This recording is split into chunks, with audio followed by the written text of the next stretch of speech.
இப்ப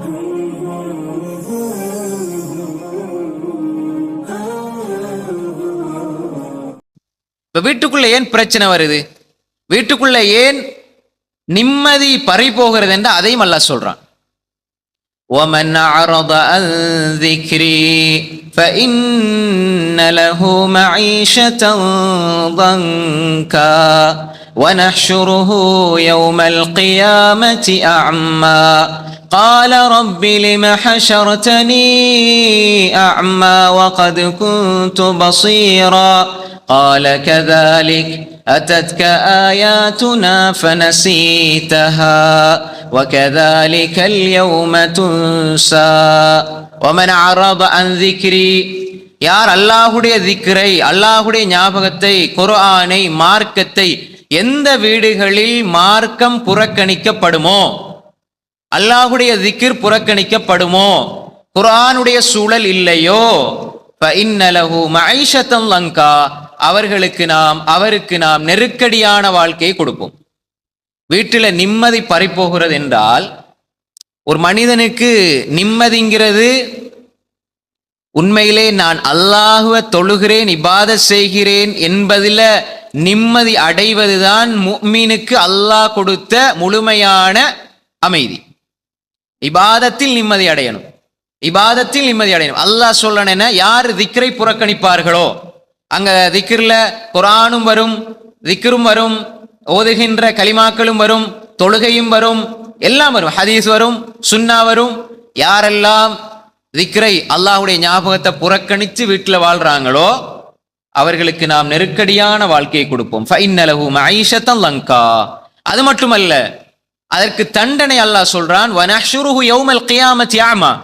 யார் ஒரு மனிதன் குர்ஆனை பேணவில்லையோ, குர்ஆனுடைய வாழ்க்கை வாழவில்லையோ, குர்ஆனை தன்னுடைய வாழ்க்கையில் எடுத்து செயல்படுத்தவில்லையோ, அவனுக்கு நாம் நெருக்கடியான வாழ்க்கை கொடுப்போம் மறுமையில். வனஹ்ஷுருஹு யௌமல் கியாமத்தி அமா. நாம் அவரை குருடராக எழுப்புவோம். நாளைக்கு இந்த உலகத்துல கண் பார்வை இருக்குது, அந்த கண்ணை கொண்டு நீங்க அல்லாஹுடைய கலாம், அல்லாஹுடைய மார்க்கத்தை பார்க்கவில்லை என்றால் நாளை மறுமையில் நீங்கள் குருடர்களாக எழுப்பப்படுவீர்கள். அப்ப அந்த மனிதன் கேட்பான், قال رب لم حشرتني اعمى. யா அல்லாஹ், வகத் குன்து பஸீரா, நான் உலகத்துல பார்வை உள்ளவனாகத்தானே இருந்தேன், ஏன் என்னை குருடனாக எழுப்பினாய்? அல்லாஹ் சொல்லுவான், قال كذلك, அது அவ்வாறுதான், அத்தத்க ஆயாத்துனா, என்னுடைய வசனங்கள் உன்னிடம் வந்தது, ஃபனசீதஹா, நீ மறந்தாய், வகذلك اليوم تنسى, இன்றைய நாள் நீ மறக்கடிக்கப்பட்டு விட்டாய் என்று அங்கே சொல்லப்படும். அல்லாஹ் சொல்லுவான் என்றால், அல்லாஹ் மறந்துட்டானண்டா எங்கட வாப்பா அம்மா உதவி செய்வாங்களா? மறுமையில எங்கட பெற்றோர்கள் உதவி செய்வாங்களா? உதவி செய்ய மாட்டார்கள். அதையும் அல்லாஹ் குர்ஆன்ல சொல்றான். அல்லாஹ் என்ன சொல்றான்? பெற்றோர்கள் அங்க உதவி செய்ய மாட்டாங்க, தம்பி நானா சகோதரர்கள் சகோதரிகள் யாரும் உதவி செய்ய மாட்டாங்க. ஆனா குர்ஆன் உதவி செய்யும். ரசூல் ஸல்லல்லாஹு அலைஹி வஸல்லம் இக்ராவல் குர்ஆன் ஃபஇன்னஹு யாதி யௌமல் கியாமத்தி ஷஃபீஅ லிஅஸ்ஹாபி. நீங்கள் குர்ஆனை ஓதுங்கள், அது நாளை மறுமையில் உங்களுக்காக அல்லாஹ்விடம் ஷஃபாஅத் செய்யும். சூரா பக்ரா, ஆல இம்ரான், அல்லாஹ் இடத்துல உங்களுக்காக மன்றாடும், வாதாடும். யா அல்லாஹ், இவன் என்ன ஓதுனான், யா அல்லாஹ் என்படி வாழ்ந்தான், யா அல்லாஹ் என்று மன்றாடும். எனவே எங்கெல்லாம் அல்லாஹ்வுடைய திக்ர் புறக்கணிக்கப்படுதோ, அல்லாஹ்வுடைய சிந்தனை இல்லாம எந்த வீடு இருக்குதோ அங்கு நிம்மதி இல்லை. நாளை அந்த வீட்டில் 5 பேரும் இதை புறக்கணித்தார்கள் என்றால், இங்கு பார்வையுள்ள 5 பேரும், இங்கு பார்வையுள்ளவர்களாக இருந்த 5 பேரும் நாளை மறுமையில் குருடர்களாக நிற்பாங்க. யாரும் யாரையும் பார்க்க முடியாத நிலை. இதெல்லாம் குர்ஆன்ல சொல்றான்.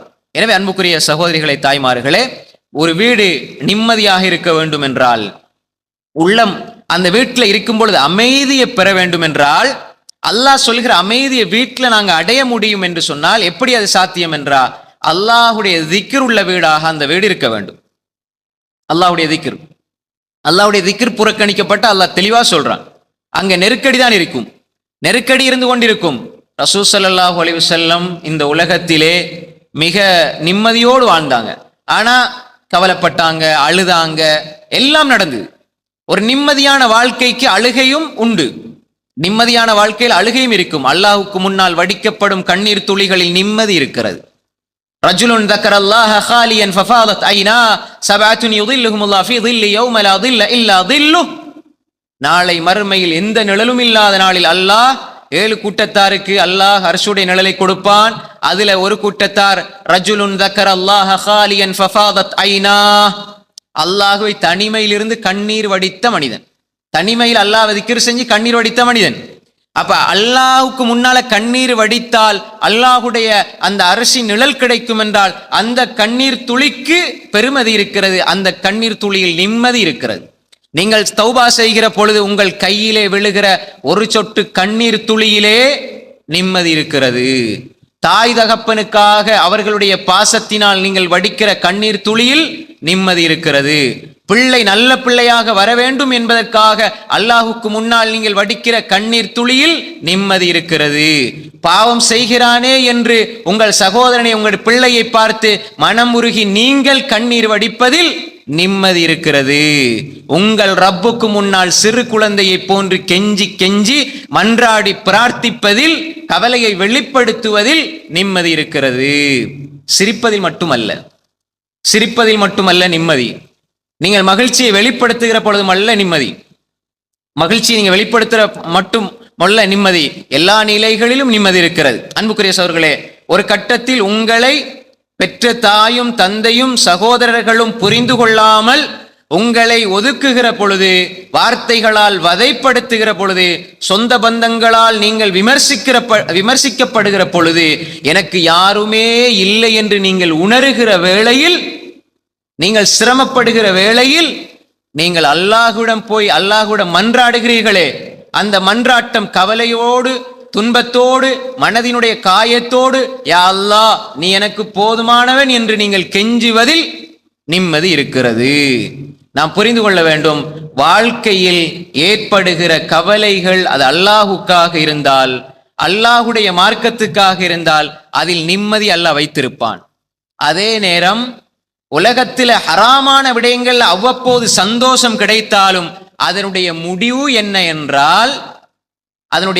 என்னவென்றால் துக்கத்தில் தான் இருக்கும். ஒரு மனிதன் செய்கிற தப்புக்கள் தவறுகள் எல்லாமே வீட்டுக்குள்ள நடைபெறுமாக இருந்தால் அதனுடைய முடிவு வீட்டினுடைய நிம்மதி பறிக்கப்படும். அன்புக்குரிய சகோதரிகளே, தாய்மார்களே, அப்ப சந்தோஷம் மகிழ்ச்சி என்பது அது எப்பயும் வரும், எப்படி வரும், எல்லா நிலையும் வரும். நிம்மதி என்பது தொடர்ந்தேர்ச்சியாக உள்ளத்தில், முஃமினுடைய உள்ளத்தில் ஒட்டி போயிருக்கும். அவருக்கு ஏற்படுகிற கவலையோ மகிழ்ச்சியோ அதை உடைக்காது. கவலைப்பட்டு கொண்டே நிம்மதியோடு கடந்து செல்வார். ஏனென்றால் அவருடைய உள்ளத்துடைய தொடர்பு எல்லாம் அல்லாஹோடு இருக்கிறது. என்னை என் தாயை விட அதிகமாக நேசிக்கிற என் ரப்பு என்னை கலங்கப்படுத்த மாட்டான், என்னை இழிவுபடுத்த மாட்டான். உலகத்துல சின்ன சின்ன சோதனையை தாரான் என்றா கவலை வரும் தான் மனிதன் அடிப்படையில. ஆனால் என்னோடு அவன் இரகசியமாக பேசுகிற மொழிதான் இந்த சோதனை. அல்லாஹ் உங்களை நேசிக்கிறான் என்பதனுடைய ஒரு அடையாளம் என்பது, அல்லாஹ் உங்களோட பேச நினைக்கிறான் என்றால் அப்படி ஒரு பாஷை அல்லாஹ்விடம் இருக்கிறது. சோதனை என்ற மொழியால் பேசுவான். அப்ப நாங்க நினைக்கிறோம் அல்லாஹ் என்னோட பேச ஆசைப்படுகிறான். நான் சபர் பொறுமையினூடாக அல்லாஹ்வோடு பேச வேண்டும், திக்ரினூடாக அல்லாஹ்வோடு பேச வேண்டும், இன்னும் ஹலாலை எடுத்து ஹராமை விடுவதினூடாக அல்லாஹ்வோடு நெருங்க வேண்டும், பேச வேண்டும். அப்ப அல்லாஹ் என்ன சொல்றான்? நீ என்னோடு என்னை நெருங்கி வந்தால் நான் உன் பக்கம் மிக வேகமாக நெருங்கி வருகிறேன். ஹதீஸுல் குத்ஸில் அல்லாஹ் சொல்றான். எனவே அன்புக்குரிய சகோதரிகளே, தாய்மார்களே, நாம் சரியாக இதை புரிந்து கொள்ள வேண்டும். நாங்க சில பொழுது வீட்டுல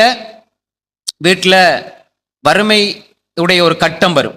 எல்லா நிலையிலும் எல்லா மனிதர்களும் ஒரே மாதிரி இருக்க மாட்டாங்க.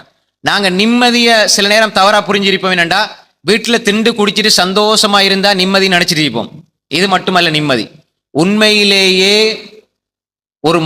ஒரு வீட்டுல காலையில சாப்பிட்றாங்க, பகல்ல நல்ல சாப்பாடு இல்லை, இரவிலையும் சாப்பிட்றாங்க, இந்த நிலை எங்களுக்கு கஷ்டம், எங்களுக்கு பிரச்சனைன்னு சொல்ற ஒரு மனிதனை தாண்டி வீட்டுல 3 வேளை சாப்பிட்றாங்க.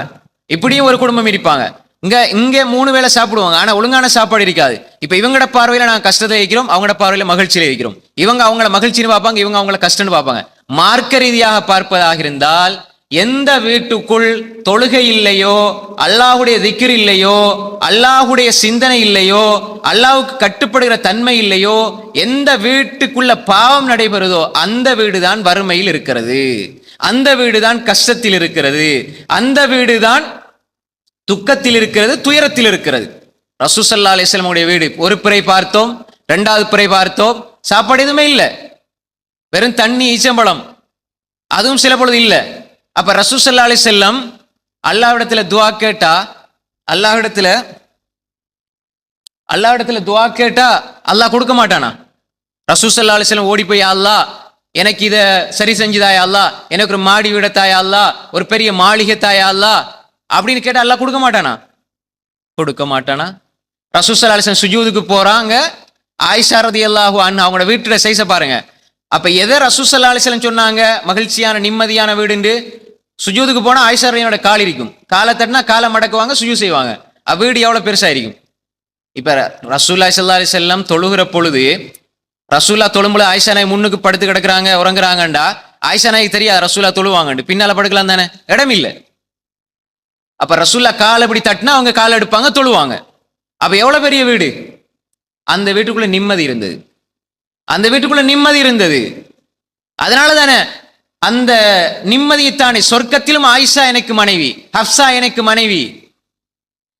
அன்புக்குரிய சகோதரிகளை, தாய்மார்களே, வீடு பெருசாக இருக்குது, வீட்டில் இருக்கிற பொருள்கள் அதிகமாக இருக்குது, அல்ல நிம்மதி. வீடு சிறிதாக இருந்தாலும், வீட்டினுடைய உறுப்பினர்கள் கொஞ்சமாக இருந்தாலும் கூடுதலாக இருந்தாலும், வீட்டுக்குள்ள நடைபெற காரியங்கள் தான் நிம்மதியை தீர்மானிக்கிறது. அப்ப எனவே ரசூல் ஸல்லல்லாஹு அலைஹி வஸல்லம் சாப்பிடுறதுக்கு பெருசா ஒன்றுமில்லை, ஆனா மன நிம்மதியோடு வாழ்ந்தார்கள். ரசூலா கவலைப்பட்டாங்களா? கவலைப்பட்டாங்க. இந்த உம்மத்தை பத்தி கவலைப்படுறது நிம்மதியை கொடுக்கும். இந்த உம்மத்தை பத்தி கவலைப்படுறது ரசூலாக்கு நிம்மதியை கொடுத்தது. ஆனால் நிம்மதியா வாழ்ற ஒரு மனிதனுக்கு கவலை வரும், ஆனால் அந்த கவலையிலும் நிம்மதி இருக்கும். அதை நல்லா புரிந்து கொள்ளுங்க. இஸ்லாமிய மார்க்கத்தை அல் குர்ஆன் சுன்னா அடிப்படையில் தெரிந்து கொள்ள இன்ஷா அல்லாஹ் ஹலால் டாக்ஸ் தமிழ் எனும் யூடியூப் சேனலை சப்ஸ்கிரைப் செய்து எம்மோடு இணைந்து கொள்ளுங்கள்.